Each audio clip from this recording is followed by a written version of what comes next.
Okay, looks like we are recording, and I am super excited to have on the program Marina Bolotnikova, who is one of the great journalists out there covering animal rights topics, and one of the few, very sadly.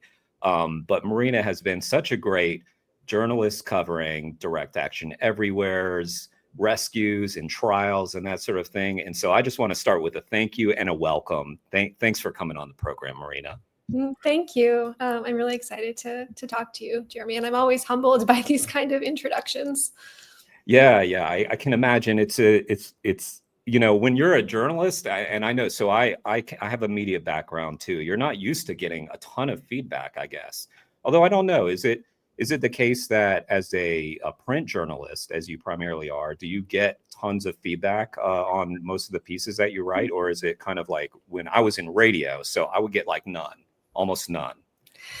That's interesting that you get none as a radio reporter. I didn't know that, but I would say it really depends on, if a story like does really well, meaning gets tons of readers, then I'm more likely to get, tons of emails. Like I would pretty much anything I write, I would say I get feedback from the core like group of people I talk to on social media, and that's often in the animal rights community, some climate people. Um, like feedback from the public more broadly, I definitely get sometimes, and it depends on how well a piece does, Mhm. meaning, again, how many readers it attracts, and that can be positive or negative feedback. Like, I had a piece in November pegged to Thanksgiving about turkeys. That's like a classic kind of Mhm. animal rights factory farming thing to do around the Thanksgiving season. That got a ton of readers, and I got a lot of email, both positive and negative feedback. The negative feedback actually like stuck out to me the most on that one, Hmm. just from kind of like random people who stumbled on it and were, offended by the idea that eating turkey on Thanksgiving should be questioned. Yeah. Is that typical for you? Like when you get, and it's typical for me, that when I receive feedback on something, it could be like I've gotten 99 positive comments. If I get like one negative one, it's like human nature to kind of like hone in on that one negative and feel bad about myself, right?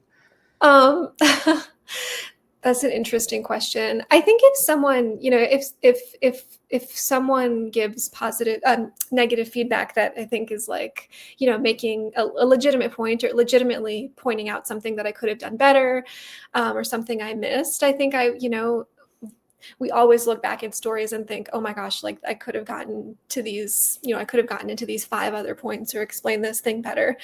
In those cases, like sometimes I publish something and like a comment comes in that immediately makes me realize like, oh duh, this little like thing that I had in the back of my head while working on this story the whole time around how I could have maybe elaborated on this one particular thing. Obviously I should have done that. But you can only, those things you can really only know in hindsight.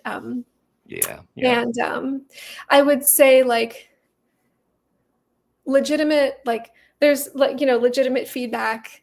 There are also just like haters who, like trolls, people who just have like are like totally ideologically opposed to listening to anything I have to say. And in those cases, I kind of just like, I kind of Yeah. relish it, to be Yeah. honest. And like sometimes I say that I live for the haters because um, it is like, it's completely true that in, in media, like in print journalism today, any page views are good, like any traffic is good traffic, any readers are good Right. readers, as long as you haven't like, as long as people aren't hate reading you because you've genuinely done something wrong, like gotten a ton of things incorrect and have to make corrections or something. I love the haters.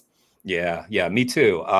So my channel is very small so far, my YouTube channel. I've just started it basically, and it's reaching the vast majority other animal rights people, other animal rights activists. So I'm just getting all this love, which feels great, but I know that's not the point. I'm trying to reach beyond the small circle of vegan activists. And so Yeah, I always tell people, like, I have some people, like, sometimes I'll do live streams and I'll have people in the chat that want to kick out the one troll that's in there, or the one person that's not an animal rights person. I'm like, nah, leave them, leave them. Like, I'd rather they be there and kind of interact with the content, even if they start out a troll. I've heard this from people that have become even great activists, that they were once that troll, like they were once that person. Well, so let's do a proper introduction, because I mentioned that you're a journalist, but I want to mention that you work for Vox, not Fox. I have to say this every Yeah. time. Yeah, like draw VOX. the V. Yeah, Vox. And just what a great publication. I mean, so for one, you can go online and read Vox for free. I mean, Vox would love if they got some, donations from people, so that people who can't afford it can make it affordable for everybody. But as of now, you can go and read it for free. And yeah, you've been heading this future perfect series for years now, which is like very, very primarily focused on factory farming and I guess climate, a lot of climate stuff too. So first of all, like, I don't mean this to just be constant praise, but thank you to Vox as well for allowing you that space. And I know how challenging that can be. Like, this is not a very popular topic, especially talking about, like you mentioned, what we eat on Thanksgiving. That's very uncomfortable for some people. So how have you been able to carve out this niche and to find an employer that seems to be not just pushing back on it, but maybe even encouraging it? How familiar are you with Future Perfect? And I should explain what it is to the general audience anyway, but I'm just curious, like, what you know about it. Well, I just typically read your stories. I read Kenny's stories. I try to, if there's an animal rights story that comes out, I really try to read it, and not just like click. So I'll see the social media. I follow you on social media. I'll see that you've like done something, and the tendency is to like just heart the thing and get back to what I'm doing. And I'm like, no, I should actually read what she's talking about. So I've read a number of your stories and Kenny's stories. And so I can't say like I'm an expert on it, that I've been following it for a very long time, but for at least I guess like a year and a half or 2 years, I've been seeing a lot of stories.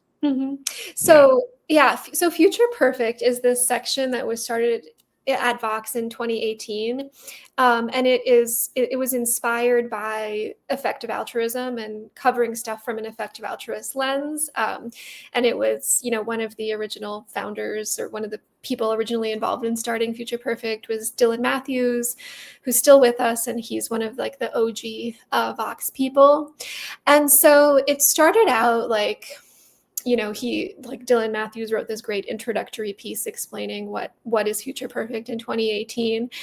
And he describes this like, conversation he had with a colleague, where they were, writing about like, I don't know, the latest like useless procedural debate in Congress or something like that. And they were like, man, like if we were writing about genuinely only the most important things in the world, we would be covering like malaria or something, which is, like global health, global health, infectious disease, and like preventable human death is another major interest area for effective altruism.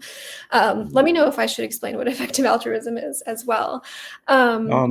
Potentially. Yeah. Yeah. I mean, I know what it is, but it's, it's something that is sort of new to me. I've had several people talk to me about this. So yeah, maybe you should give it a little explainer. Yeah.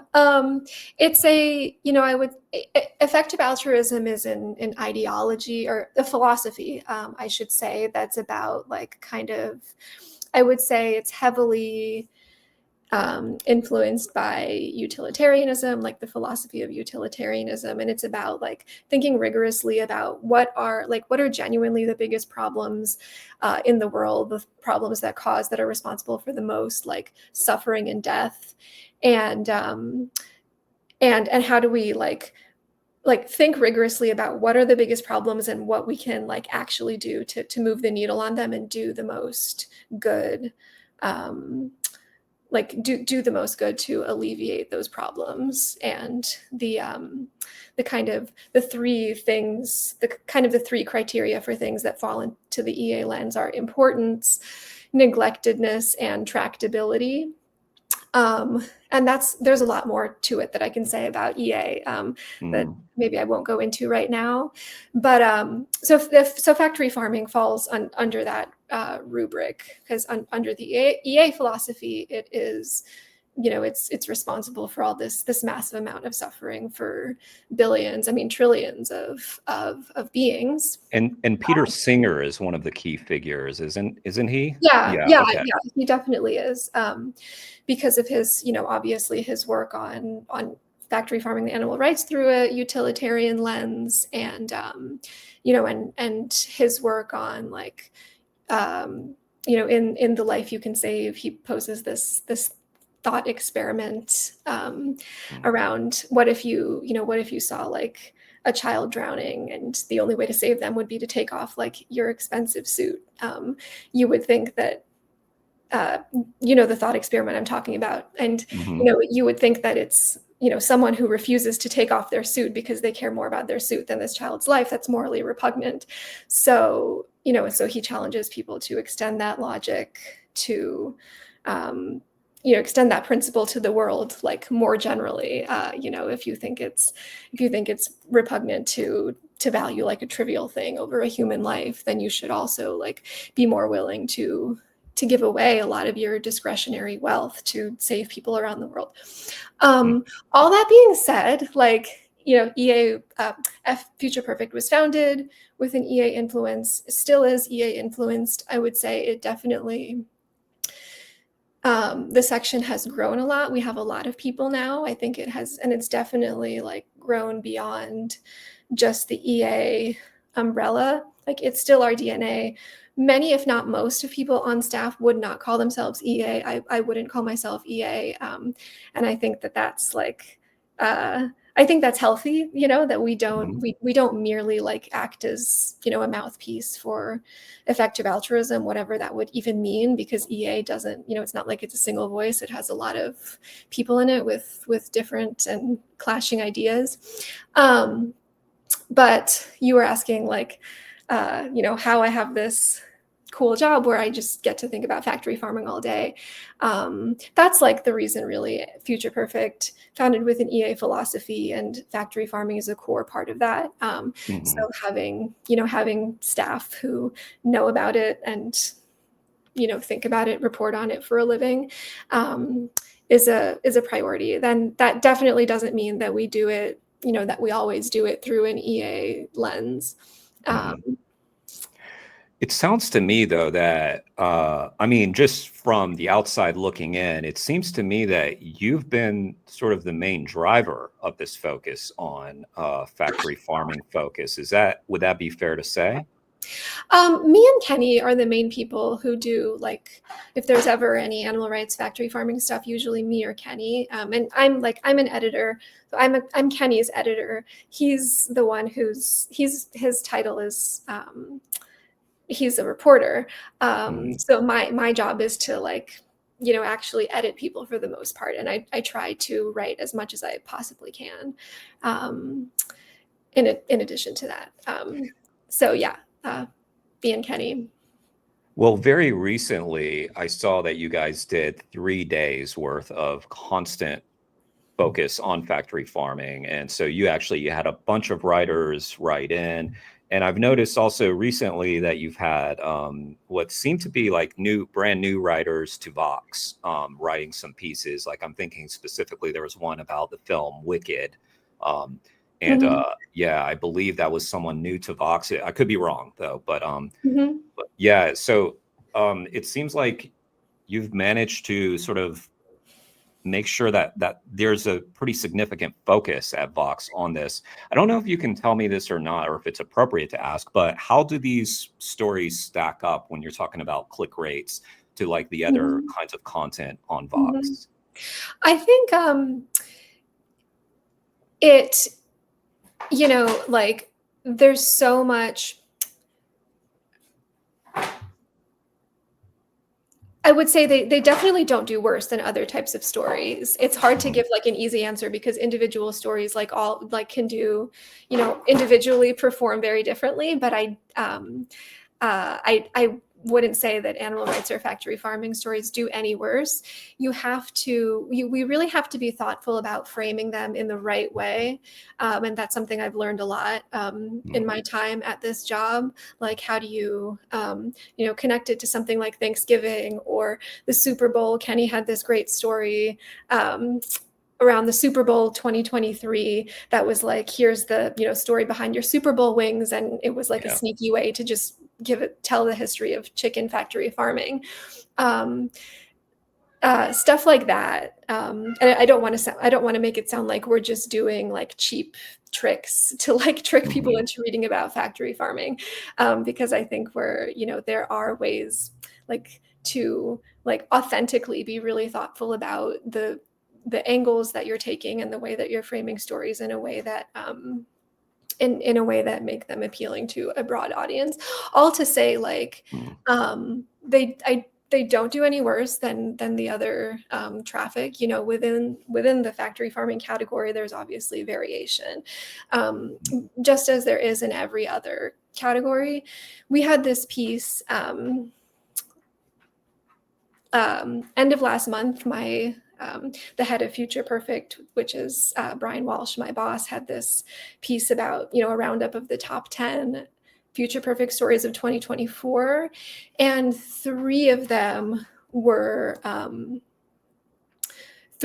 fell within the plant-based factory farming animal rights category broadly. Like, one of them was the piece I wrote about turkeys. One was a piece by Kenny about how Americans are like weirdly obsessed with protein and maybe we don't need to be so worried about protein. And one was about oat milk and kind of the panic about whether oat milk is unhealthy or ultra processed. Right, right. Thank you for that piece, by the way. I remember that one, and I'm glad you reminded me because, yeah, the whole thing about this fear mongering around processed foods, it's so pervasive, and it has become like one of the main talking points against vegan food, that they're ultra processed. So you blew the lid off that, and I hope a lot of people will see that.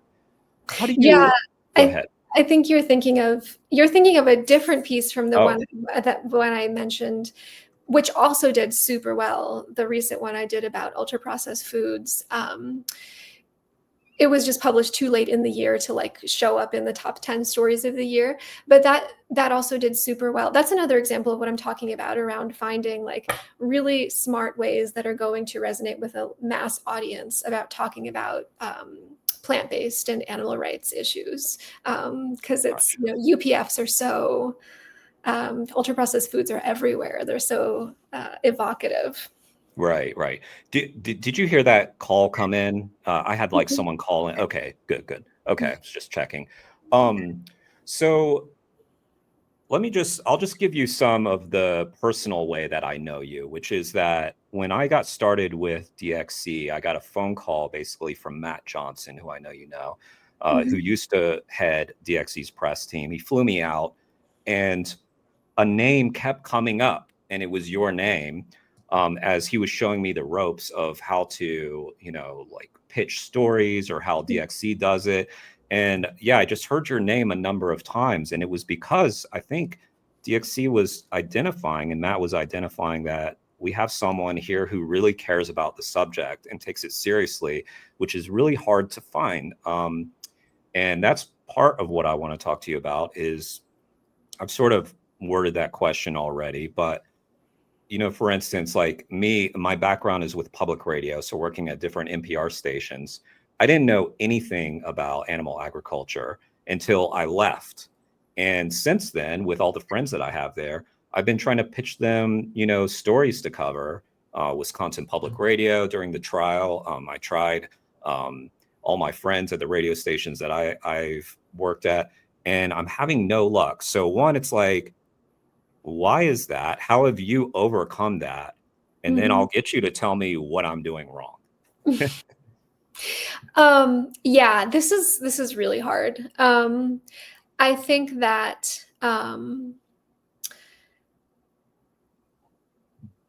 So first of all, I think mass media doesn't cover animal rights for the same reason that like the vast majority of people don't think about it. And the vast majority of people aren't vegan. Like people who work in journalism are are just like everyone else, and Hmm. kind of Hmm. think, don't understand, animal rights ideas, or think it's kind of like weird. And there's the added layer of, the fact that um, their job is to find stories that they think a general audience, that a lot of people are going to want to read. There's so much, especially now, there's so much pressure on media outlets to find things that are really stories that are really going to work, because Hmm. like, media is in the worst place financially that it's ever been in, certainly in my lifetime.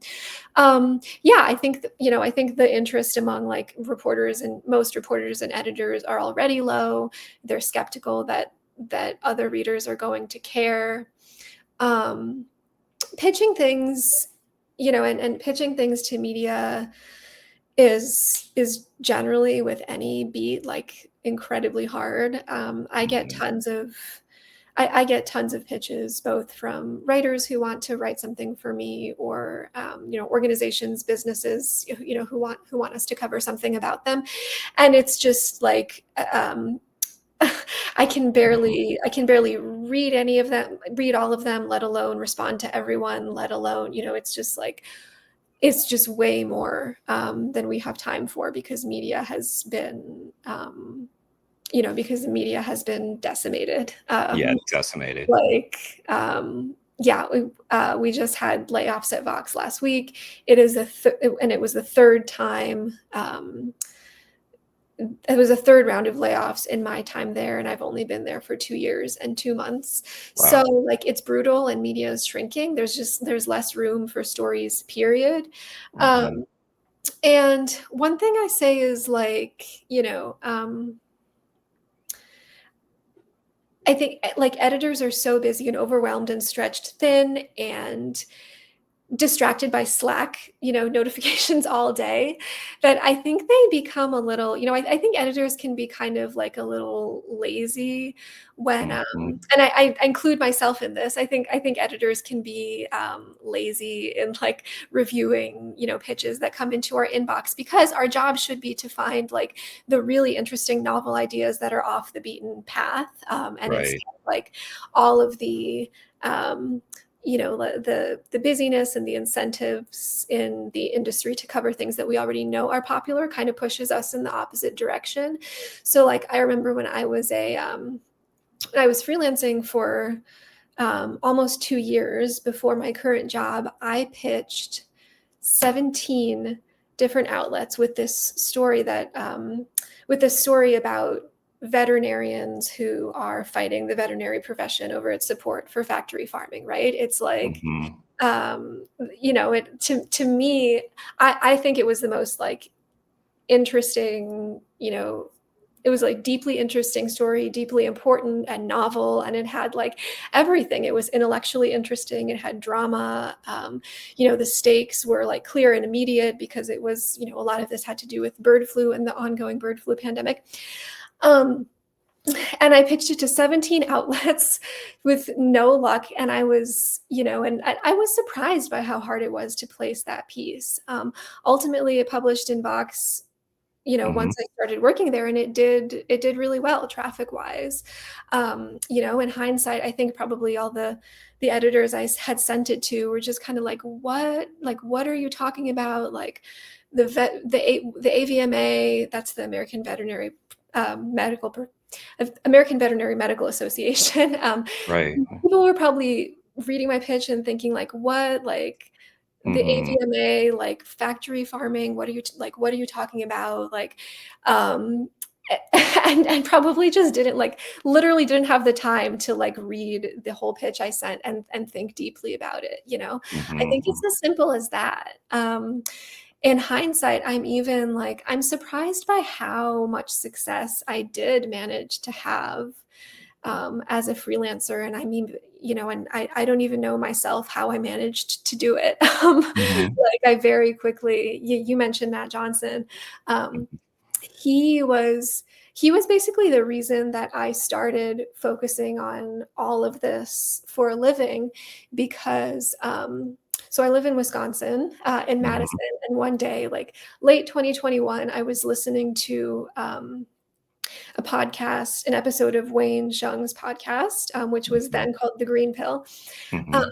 Matt Johnson was on the show. He was talking about how he was about to face trial in Iowa in a few months for exposing, these ventilation shutdown, these atrocities at Iowa Select Farms, and and just the way, the way they talked about this whole story and the upcoming trial. I was like, wow, this is incredible. And like, what could I possibly be covering that's more important than like this? And I live within driving distance of Iowa. So like it's a Mhm. no-brainer. I should try to cover it. And um, I pitched it to the Intercept because I know they've covered Matt's ventilation shutdown investigation in the first place. I mean, they were the ones that who broke everything with Glenn Greenwald. And if I should clarify what ventilation shutdown is, we can do that in a bit. But Mhm. I first pitched it to the Intercept, and they accepted it. First place I went to said yes. So that already is like, very lucky. I mean, I had the knowledge of the industry, and I had enough knowledge of the beat and the industry that I know like which place to go to. Mhm. The Intercept would be a logical place, but still, I think I was lucky that they just like let me do it as a Mhm. freelancer who Mhm. had never worked with them before. Um, then the trial ended up getting, the charges ended up getting dropped at the last minute. And the Intercept said, okay, well, if the trial's canceled, like, never mind. We don't think this makes sense as a story anymore, which was really demoralizing. And so I spent like Mhm. a day or half a day, trying to find some other place to take it. And like, by some miracle, The Guardian took it. So I wrote it for them. And that was kind of like Wow. sort of the beginning of me like really getting, fired up about covering animal rights factory farming full time. And all of that was just, I look back on it and I'm like, oh my gosh, like, um, it was a lot of that was just luck. It was early 2022. And I feel like even between then and now, 3 years later, the media is in a significantly worse place. Mhm. Fewer resources, fewer staff, fewer things being published. Um, so I feel like I'm rambling, but it's all No. to say that it's like, it's really, really, really hard. Sometimes I definitely get pitches that make like no sense whatsoever, from PR and writers. And like, I definitely get pitches that are doing things that are like make no sense, and is like, it's like a waste of their time to be reaching out to me. But I Mhm. also get like, there are also pitches where the person like, on the other end isn't doing anything wrong, and it's just a really, really tough environment. Yeah, no doubt. And so when you started talking, you had mentioned the layoffs at Vox, which I'm really sorry to hear, both for you and for the people who lost their jobs. But I know how stressful that must be for them. They have to scramble and figure things out. And then, of course, you're worried, like, how long is this going to last for me? Even if they like me, will they have to, downsize more and more and more? And that actually answered a question that I was going to ask you, as to, you had mentioned the media being in this sort of downward cycle, which we've seen this now for decades, where, I mean, places that I've lived at times don't even have like a newspaper anymore. Like, like that's just really kind of creepy. The idea that we can have like, these city councils doing whatever the hell they want with nobody watching over them. So, but one of the things I was going to ask is, do you think that it may be the case that, there, you say there's less and less room for stories that go outside the bounds of like what we typically see in media, um, do you think maybe sometimes the media is falling apart because there's such a lack of that people just like are like, well, whatever, I'm not getting anything from these news sources? Unfortunately, you sort of answered it already, because Vox is doing these stories and also facing layoffs. But it seems to be, I mean, there's obviously no clear answer to all of this, and it's probably like every part of this plays a role. Mhm. um, yeah. But you have mentioned the few publications that I would list. If people were to ask me who covers animal rights topics, I would have listed the Intercept, Vox, and the Guardian. Those Mhm. three, and that's pretty much it. Unfortunately, am I missing any? Like, because that is Um, my list. New Republic, Okay, New Republic, it can cool. be New Republic has had great stuff for sure. They've published a lot of work by Jan Dutkovich, who is Yeah, you're familiar with him. He's a yeah, political economist, and um, has also written a lot for me at Vox, and kind of hmm, writes about the political economy of food and meat and animal rights. Yeah, so New Republic is a good one, and there are sometimes one-off pieces. Um, one-off pieces in the various outlets. Like, I feel like, you know, how do I put this?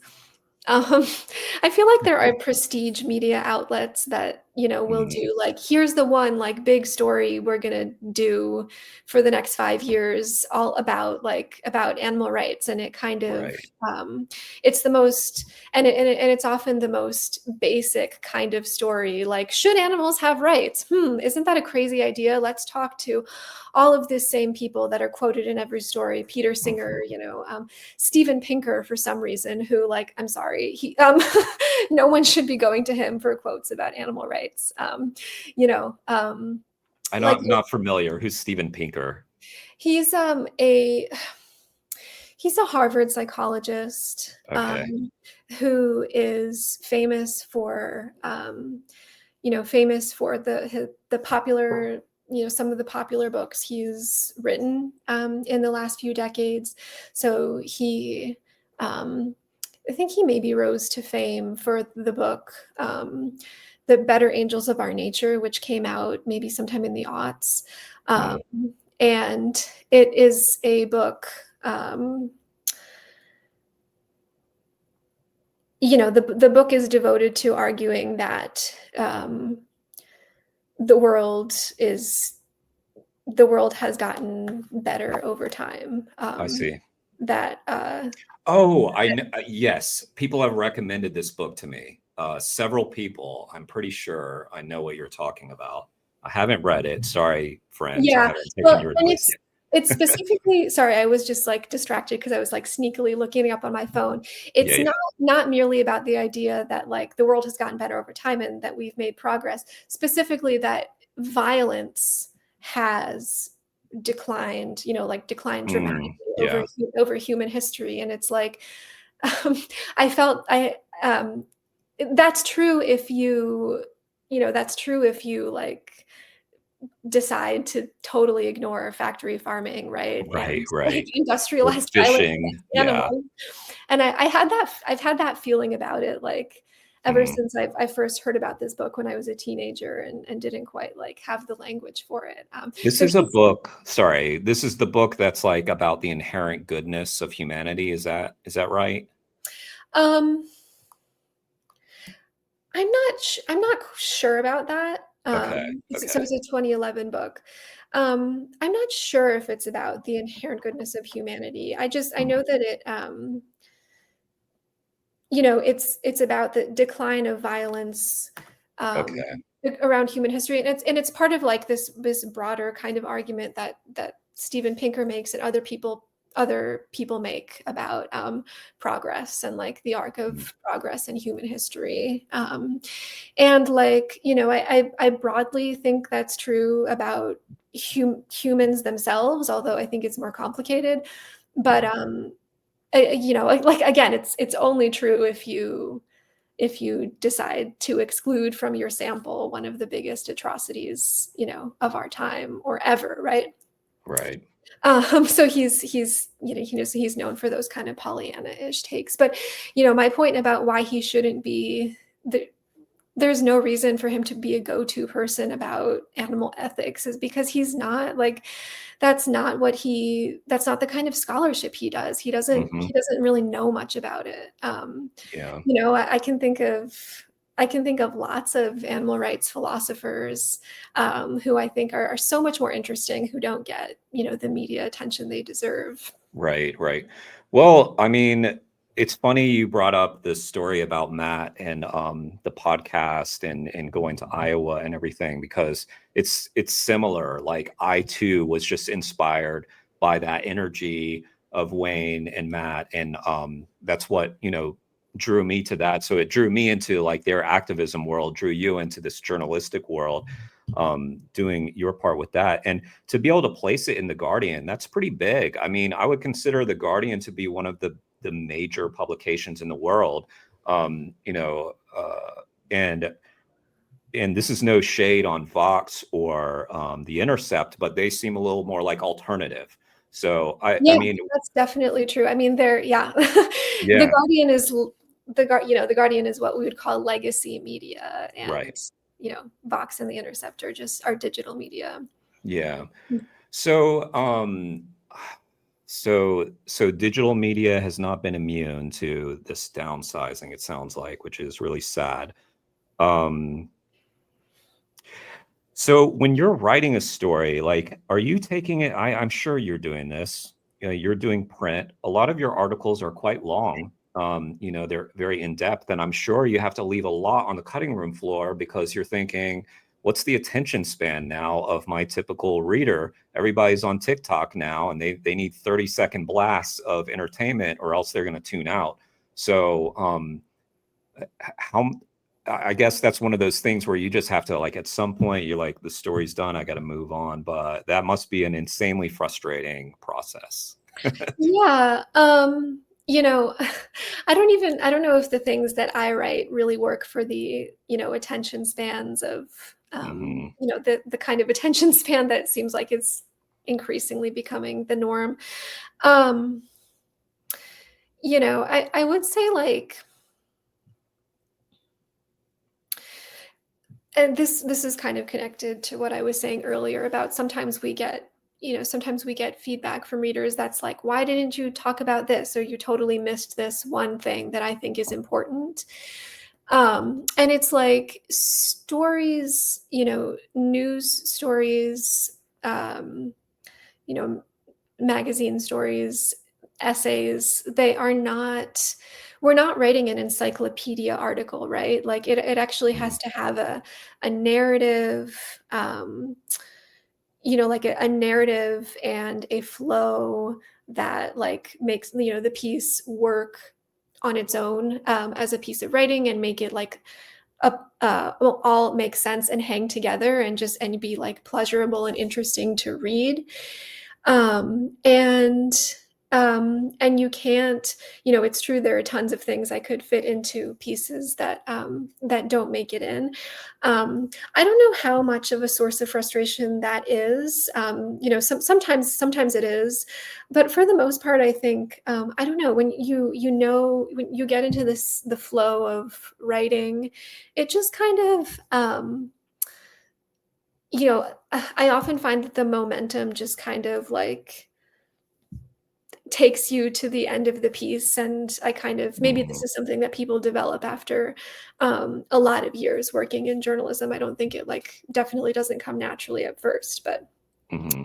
I feel like I've gotten to a point where it just kind of, um, it's like it's like making a it's like making a sculpture where you taking away things and not trying to like throw in random things that don't like that just don't belong in the narrative is what makes the piece work, if that makes sense. And it's a process. I don't know how interesting this is to you or like any of your listeners, because this isn't a long form podcast, but Might be more interesting to us than the listener. I have no idea though, but hopefully because we're interested, maybe our enthusiasm will bleed outward. But yes, there are like, what I would say is there are like 1,000 word versions of every possible piece you could write, and there's 2,000 word versions and 4,000 word versions and even higher. And once when you start writing something, I generally have a sense of the amount of space I need, like the scope that I have to work with, and the level of detail and the necessary, unnecessary things kind of just like resolve themselves for me. I don't know if that makes any sense, but anyone who's a writer or editor will know what I'm talking about. Yeah. So, and how long have you been a journalist? Is it basically since, when you were in school? Yeah. I got involved in my college paper 2011 and just immediately immediately was obsessed with it. Before that, I wanted to, like, when I was younger, like in high school, I thought I would become like an academic linguist or something, or maybe a professional, or maybe work in like nonprofits or something, like animal rights nonprofits, and then became involved with the school paper in 2011, and just immediately became obsessed with it. Have been doing that ever since. Did you always write about animals, or did that come later? No. Yeah, it not like I would say for a while I would sometimes write a one-off thing about animal rights, because I've always, I've been vegan for a long time and have cared about this for a really long time. Like I remember in college, I wrote one of those, classic Thanksgiving turkey op-eds. For the most part, no, it was not my focus. Partly that's because there are, very few, if any, jobs other than my job that let you like do it full time. Like if you're working in media, for the most part, you have to cover more kind of mainstream in the news things. And I also, and there would often be kind of one-off things, about animals that I would be drawn to do. I also think I avoided it for a long time. I remember thinking, you're like bringing me back to some of the things I was thinking about around my career, like several years back. But for a long time, I think like in my 20s, I intentionally avoided it, and I was afraid that focusing on factory farming, like making it the subject of my daily work, would be too depressing, and that it would just like ruin my life, and that I wanted to, like, I already knew what my ethical positions were, and that I wanted to like not think about it in my daily life to the greatest extent possible. And then I did this piece about Matt's trial, or lack thereof, about 3 years ago now, and followed that up with, kept following that up with more animal rights pieces, and just like really loved it, and felt like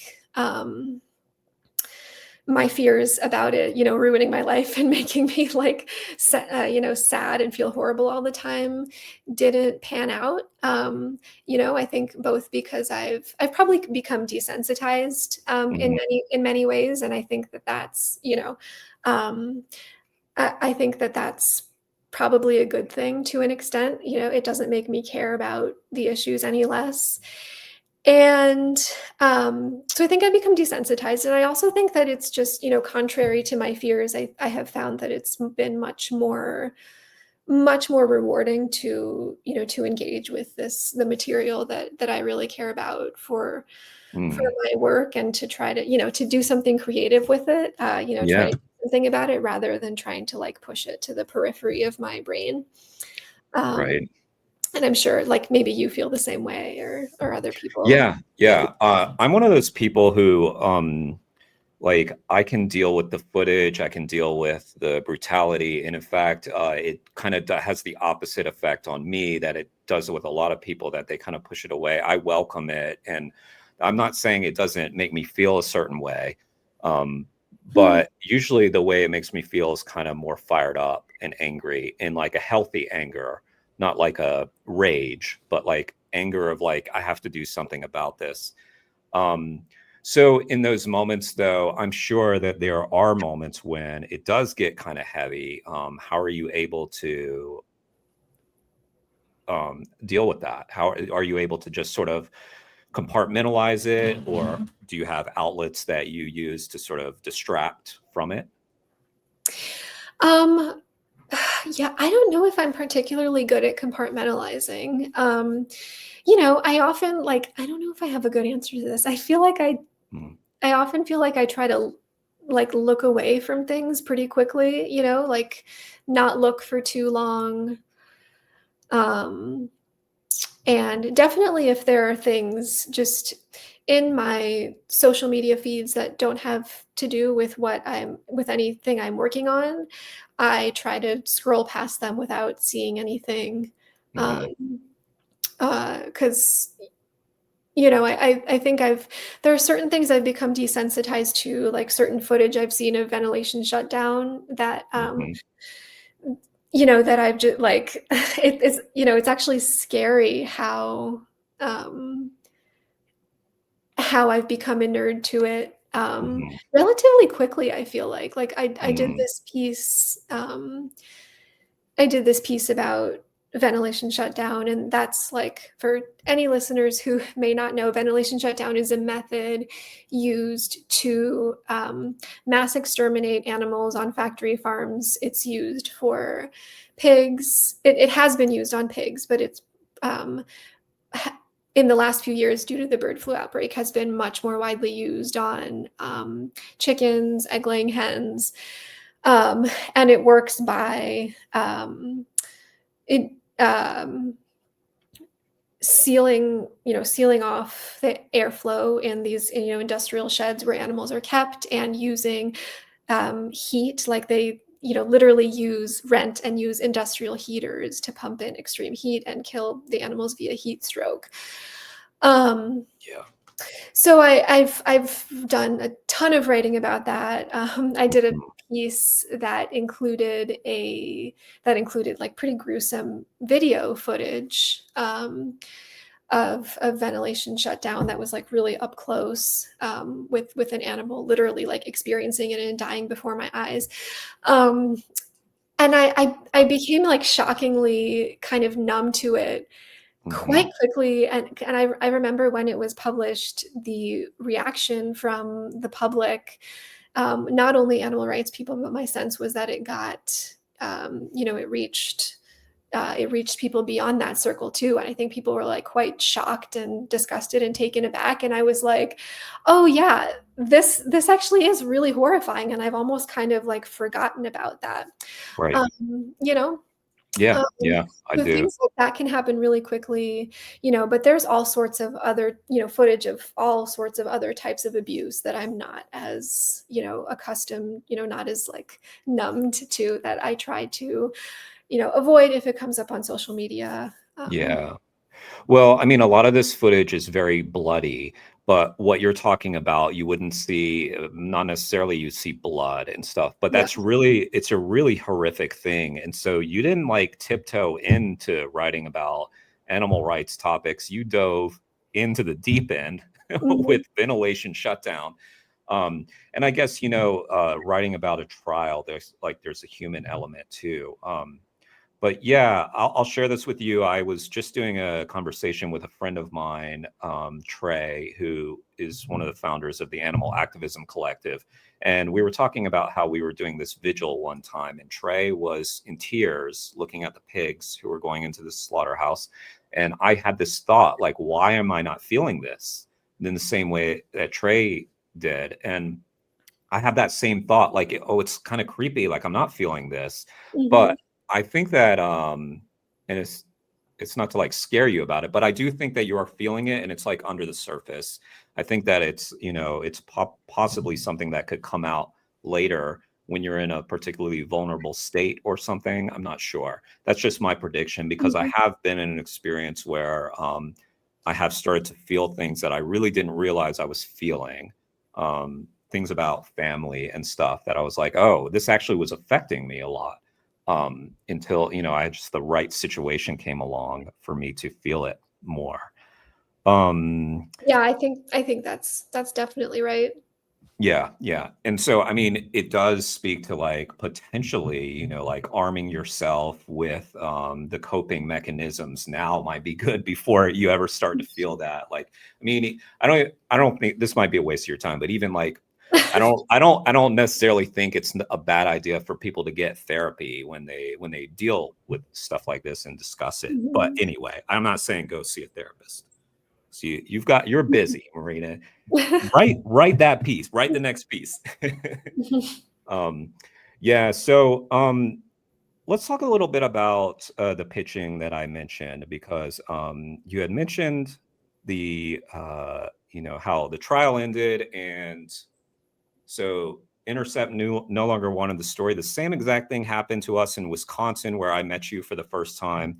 Um, yeah, we had this great piece lined up in Wisconsin Public Radio. I'm not trying to throw shade on them, but I a little because they had done all these interviews with all the plaintiffs, sorry, the defendants, rather, probably the plaintiffs.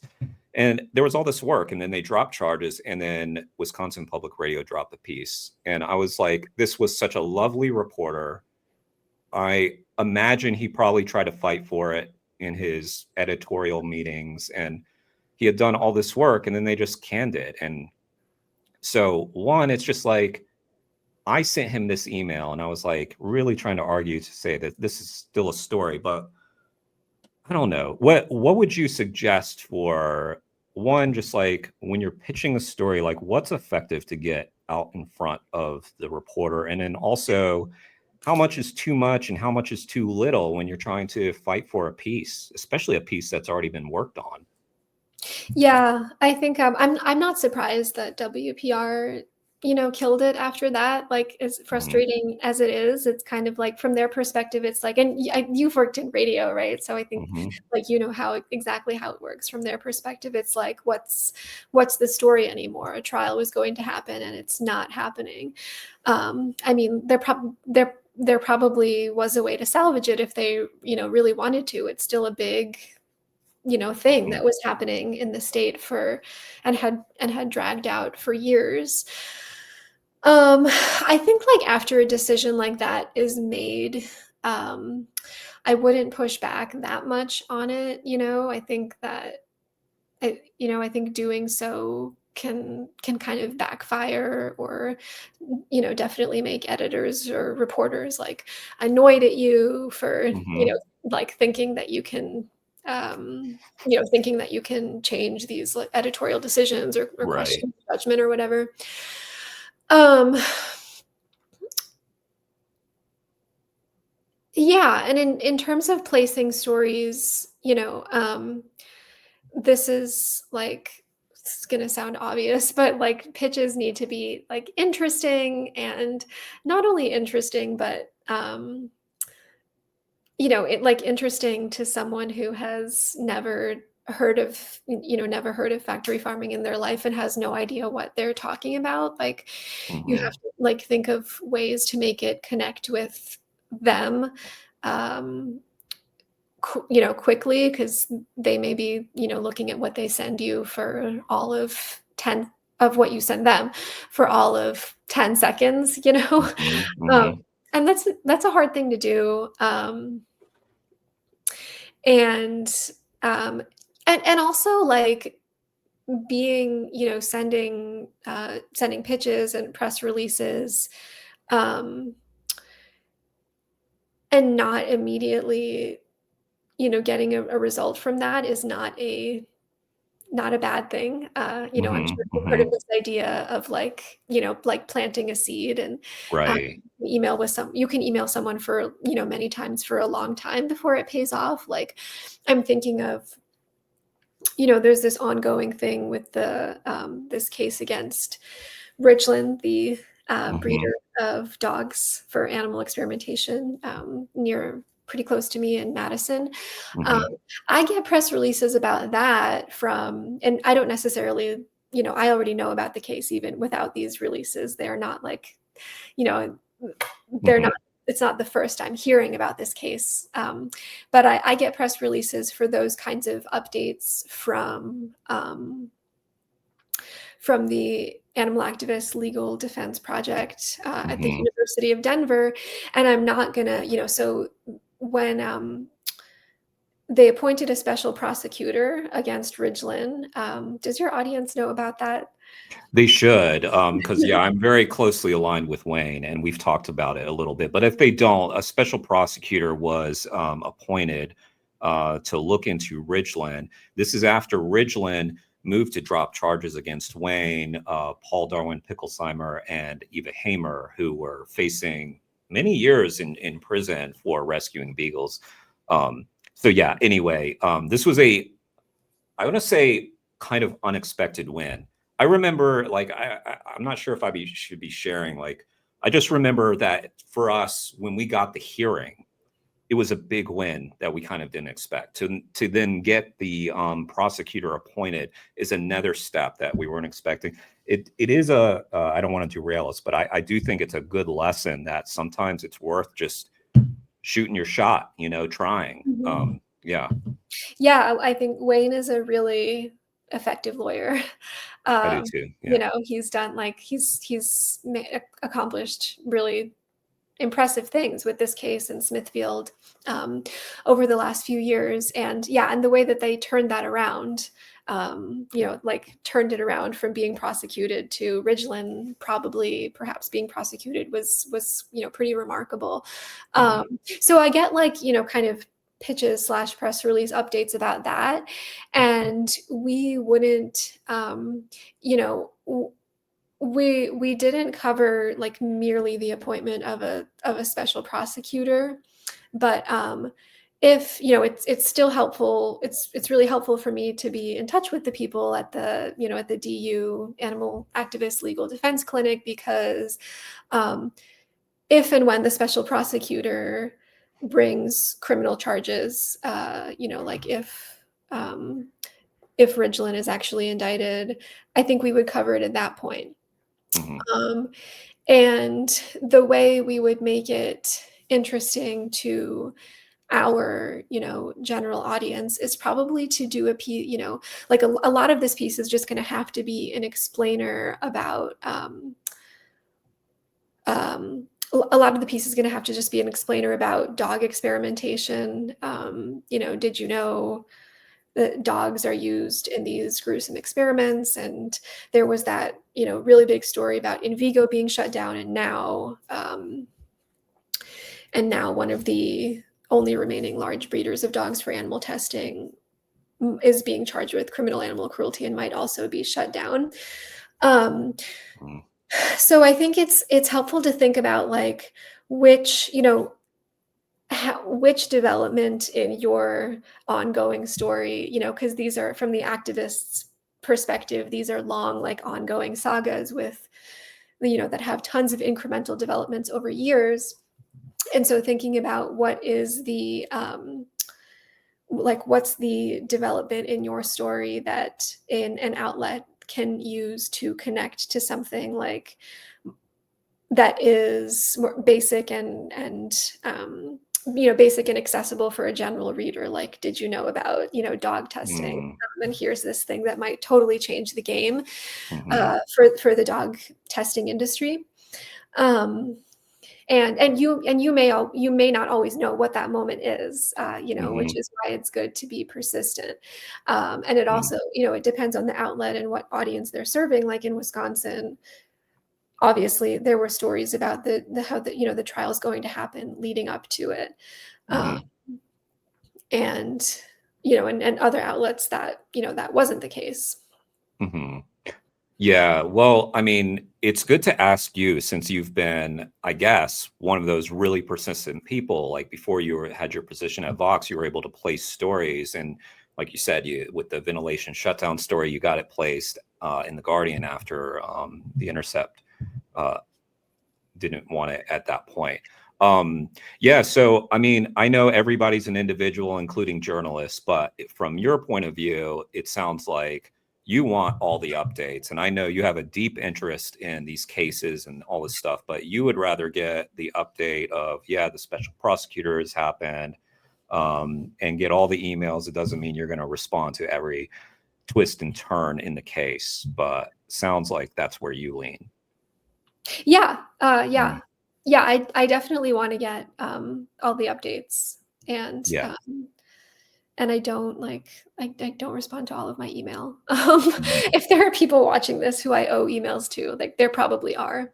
Um, just know that it's like if I responded to every email, I would spend like my entire job Yeah.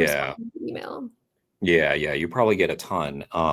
And especially you probably do get that pushback since you're in a pretty large outlet that is covering a touchy subject for a lot of people. We know people like get really riled up over these different types of things. Um, so why does animal rights matter so much to you? Um, Love that question. It has been, I think you mentioned you had this kind of, you were green pilled as an adult, right? Mm, And so yeah. I'm interested in people who have that experience as an adult, because for me, I had it really early. I decided I wanted to be a vegetarian in middle school, and that was before I knew anything about factory farming, or Hmm. knew anything about like the practice of modern animal agriculture. I just decided like merely, based on it was like a logical philosophical idea for me that if we don't have to eat animals to live, obviously we shouldn't do that. It's immoral to do that. And then Hmm. it was like a few years later, early high school, or no, it was around that time, I decided I wanted to be a vegetarian. Then my mom and I got a book about becoming vegetarian in um, at like Barnes and Noble. Hmm. And I was reading it, and it said, "Did you know that animals raised for food today are treated in these horrific ways?" And I was like, "Oh my God." That was the first I'd ever heard of it. And then started, learning and getting deeper into all of that stuff. I watched I watched Earthlings probably like around ninth grade. Wow, Maybe wow. I was 14. And that was like enough for me. I haven't, I'm not going to watch Dominion or any of the newer Hmm. movies. Hmm.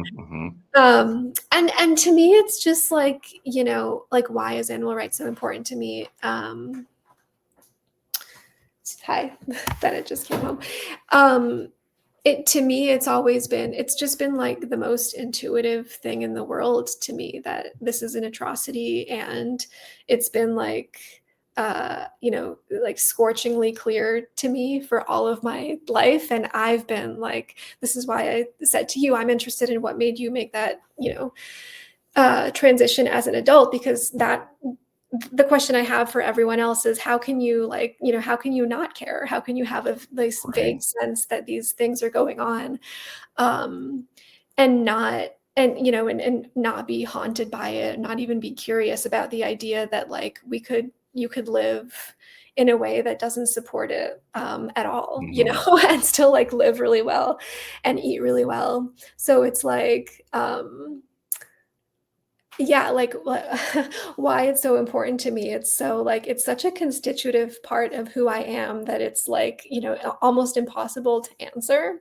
Hmm. Hmm. Um, It's like it I seems like a don't think dumb it's question almost because it's like, well, duh, of course it should matter, which is interesting. And you bring it, you're asking me. I've told this story many times on my channel, so I don't want to bore my listeners, but I'll quickly go through it. That I was 34, and someone that I met at a bar encouraged me to watch Earthlings. I watched Earthlings and went vegan overnight. So that's the very short story. Yeah, and I tell people it's interesting because Earthlings is so brutal, and that's fascinating to me that you saw this at such a young age in ninth grade, that people can't watch it. And I honestly, I feel like I probably was hooked. I probably would have been changed after the monologue in the beginning before they even show a ton of the brutal footage because of the case that they were making about, human slavery, the Holocaust, all of these things. I realized I'm that guy. I am that guy. And to why, like, it's a very interesting question that you were like, well, why wouldn't you be thinking about this? And that is the question that I grapple with, and kind of why it's so great to talk to you as someone in the media, because I was in the media for 15 years, had no inkling that this was going on, and didn't even spare a thought for it. And I'm ashamed, and also, but I also give myself like a little bit of compassion that I just didn't know. But it's so obvious. We know animals have to be killed for us to eat them, and I just never thought about it. And I know, because of who I am now, that I am a compassionate, kind person, and I don't want to hurt anyone. So brainwashing, I don't know. How long ago was that? So I'm Watched Earthlings? 40. Mhm. I'm 40 now, and I was 34. So it's been about 6, 7 years, going on 7 years now. Mhm. And Yeah, you didn't know about factory farming before that? correct. Not a thing. That's Not, like you yeah. that's really interesting. So you hadn't heard the term factory farming or had like any sense that animals were treated badly in the food system? Yeah, I must have heard the term. I'm not even sure if I heard the term factory farming. And that's one of the things that angers me so much. How could I work for NPR for all this time and be a journalist and in politics and all this stuff and not have heard this?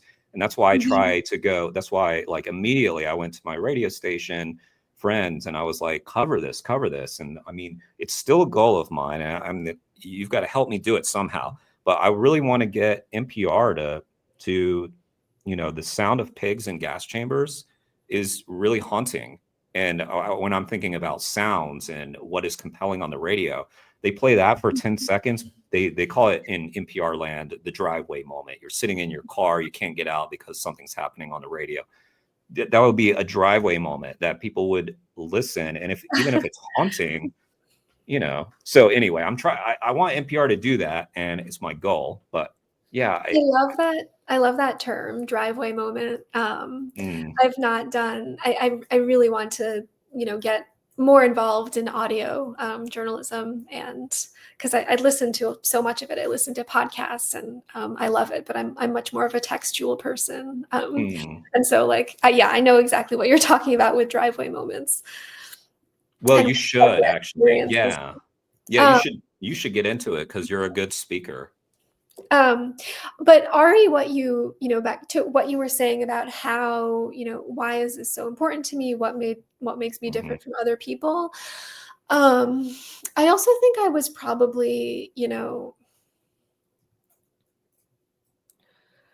I don't know, I don't want to sound pompous. I think I was probably just better at like applying certain logical principles I thought that, you were gonna stop that, at better. Sorry, I thought you were gonna I was just better. you laughing at No, me. I'm just being No, my husband's is I laughing at me. agree that yeah. it's better. I think I was better at applying, just certain abstract principles that we were that I was, Mhm. raised with, and that I was educated with in school, right? Yeah. We learn all of these things about justice and the arc of progress that Mhm. that the US has experienced over the last, whatever, 150 plus years. Mhm. Um, and it just seems, it seemed obvious that it's like, history doesn't end. And, that Yeah. what things are we doing? What things are we doing today? What are the atrocities or whose rights are we violating today that we'll look back at, in the future, Yeah. and wonder what people were thinking. Um, and I don't think I've never had this kind of irrational sense of human supremacy. Hmm. Uh, Hmm. you know, Well, it's funny. I have shared this story less. I think I've told Wayne this story, but one of the seeds that may have been planted was in print. It was a this political writer where I live in North Carolina had written this piece, and it was basically art. And he's a really smart guy, really great journalist. He'd written this piece basically arguing against the tearing down of these Confederate statues. And one of the things that he mentioned was like, what if in 50 years people think the same thing about meat eaters? And I was like, oh, yeah, they probably will. But that didn't change it all for me. But I was one of those people who was already grappling with, like, I don't want to be, I could see that people could be the person who accepted slavery or the Holocaust or whatever human atrocity. I didn't want to think of myself as being that person. Um, so when you were vegetarian in middle school, it sounds like your mother was on board with, did you initiate that, or how was that something that happened? yeah, I initiated it. Um, And, I don't know if I would say she was on board. Mhm. My family is like, so I was born in Belarus, and my whole family, my mom are from the former Soviet Union and are very Mhm. much like not American in their culture and the way they think about the world. And so, like, I think Mhm. my mom and most of my older families still think that, like, uh, I'm going to, to I'm having like severe health effects or something from not Oh, eating. wow. um, like my mom still texts us saying that we should eat like fish and eggs. Oh Um, my God. and I think it's like half a joke at this point because she knows that Not happening. that's not going to happen. So I wouldn't say she was exactly on board. I don't know. The way I was raised as a kid was very like, I guess I would say I was very very stubborn and like driven about what I wanted to do. Um, Mhm. and um, Yeah, it's hard to remember like that much about the day to day from those years, but I do remember when I was like got a little bit older in high school, I got really into doing my own cooking. Mhm. I Mhm. was, I was obsessed with um, vegan cooking, baking. The book "Vegan Cupcakes Take Over the World." Uh, it Hmm. is amazing. Hmm. I was, like, constantly making stuff from that, bringing it to school, and I just learned about, that was when I really started to learn about the all of the foods that exist in the world, Mhm. that I feel like most Americans grow up with such a um, narrow idea of what food is, and, people often talk about how, veganism opens up like a world of food to them. And Mhm. I definitely had that experience like as a teenager and got um, into cooking. Like, how do you have people asking you, what do you eat? Um, Yeah, and all the it's like, time. what the, like, I mean, I actually need like an elevator pitch kind of answer to that question. And it's kind of embarrassing that I don't, because my my whole job is supposed to be to like think about this and be a communicator. But I'm like really snarky. I'm like food. Like, I don't know. I did a little like joke on I was doing a live stream and I was like, I'm gonna start this series, Vegan Recipes with Jeremy. And I made a peanut butter sandwich. And it was because I'm a real lazy eater. And I tell people this all the time. I'm like, if I can do this and have no issues, guys, like I so am what do you eat if you're a lazy eater? so in my fridge right now, I've probably got some of those spicy Impossible nuggets. I've got some Beyond Burgers in the fridge.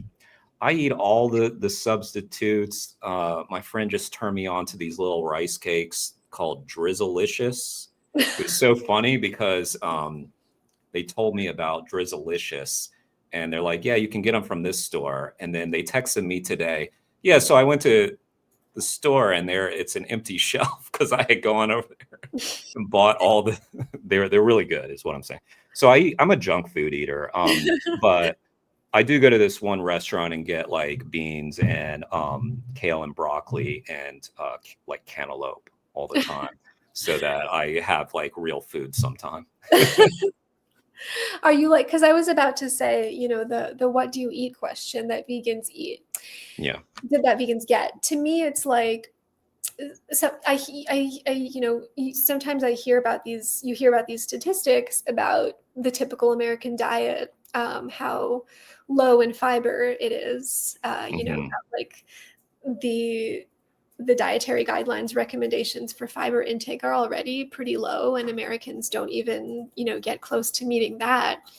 And that makes me think, like, what are you all, like, literally, what are you all eating if you're not getting enough fiber? Hmm. Like, that's my response to the what do you eat question. Hmm. But, but it sounds like you may be like a rare vegan who doesn't get much fiber either.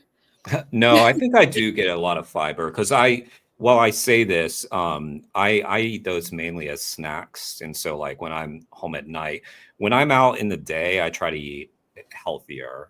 But I do go through phases. Like right now, I would say I'm kind of like less on the healthy side. But when I see photos of myself and I've got some gut, it shocks me and I have to go healthy. So I so that happens to me quite a bit. Photos are always terrifying for me. It's interesting being on YouTube now and seeing myself constantly. That's why I cover up. I'm just hoodie, hat. That's yeah. But so what I was really trying to get to is like it's interesting because we're trying to understand like why didn't I not understand this? I'm trying to understand like why did you understand this? So you said when you went vegetarian, you didn't know yet all the horrible things that were happening to animals, but did you go vegetarian because of the animals and you knew that they had to die? Yes. Okay. So Yeah. you went vegetarian for animal rights reasons. Yeah. Yeah.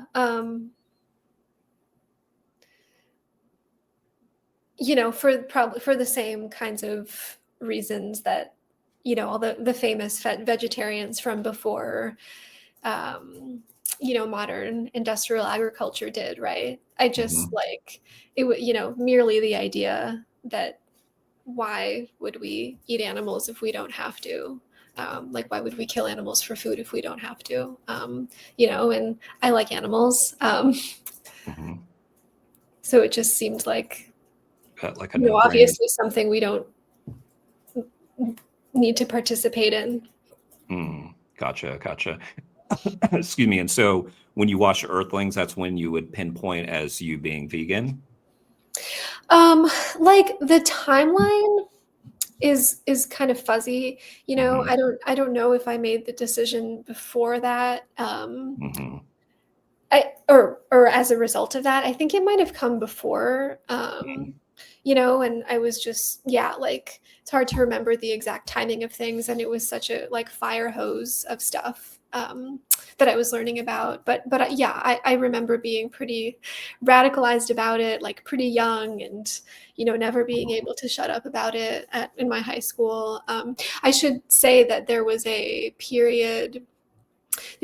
a period, like, in late college, a little bit early in adulthood, when I fell off the wagon and, went back to, like, I never went back to eating meat, but I was, like, vegetarian for a bit, Hmm. and ate things like, I would get, like, pasture raised eggs. Hmm. What do you attribute the backslide to? I think it's really easy to forget. Um, Mm-hmm. like, we live in a society where everything, the pressure from everyone, Hmm. friends, family, definitely the food industry, is to, like, not think about it. Hmm. Um, Peer uh, pressure in college, I imagine, was pretty intense. yeah, although I think the vegan options were good. Hmm. I don't entirely remember what I was thinking.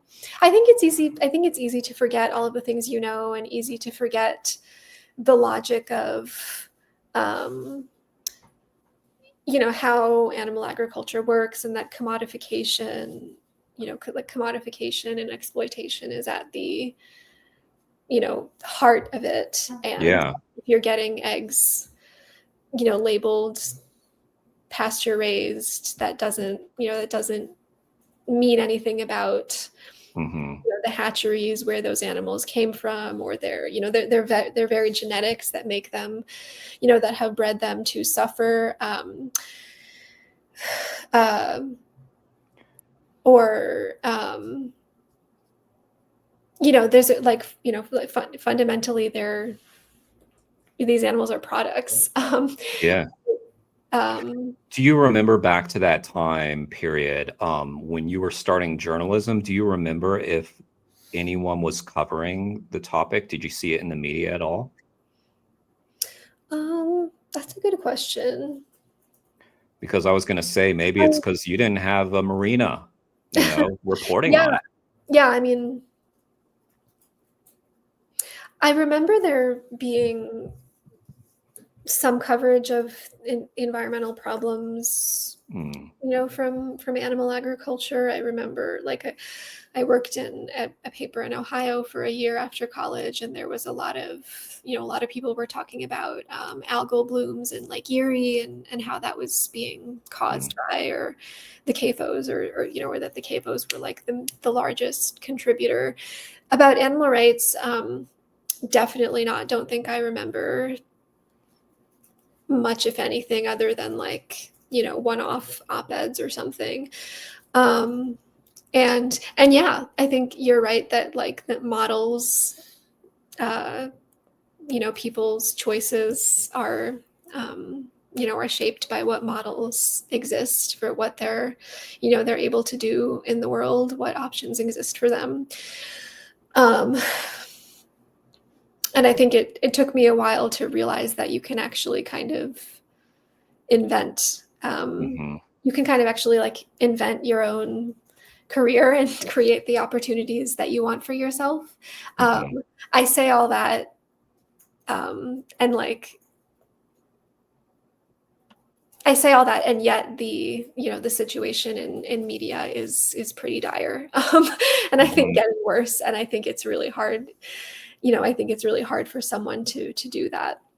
Yeah. But within limits. You mentioned you were born in Belarus, is that right? So when did you come to America, and where did you grow up, if you don't mind me asking? So I was nearly 4 when we came over, and I grew up in St. Louis. Gotcha. How long have you been in Madison? Because that's where we met. I know you had mentioned living there. You like it there? Yeah. We've been here for 4.5 years. Yeah, I've gotten pretty comfortable here. Yeah, it's a nice place. I was just there for a few weeks for that trial that didn't happen, but I took to it pretty well. I mean, obviously there's a nasty place that's kind of close by, but maybe they'll shut down soon. Hopefully, we'll see. Yeah. Yeah, I mean, I'm really looking forward to seeing how the trial unfolds. Yeah, it's so when you look back, I ask this question to people, and I know it can sound self-aggrandizing, or me asking them to be that way, but what are some of the pieces that you're really proud of when you look back? The story about veterinarians that I was mentioning earlier, about the veterinarians who are fighting their own profession support for factory farming. That is 2 years old at this point, but that was published in Vox 2 years ago. Proud of that one. I'll just name 3, or else, so that I don't keep listing pieces and tooting my own horn forever. But I want to link to a few of them, so we should link to that one, and then maybe these 2 for sure. I wrote a piece called "What If AI Treats Humans the Way We Treat Animals?" that's dated like maybe September 2023. And that was for like a package we did about AI and culture. And that was when, if you remember, that was when everyone was talking about, like, there was an open letter from AI industry leaders saying, like, we think our technology might end the world. And Yeah.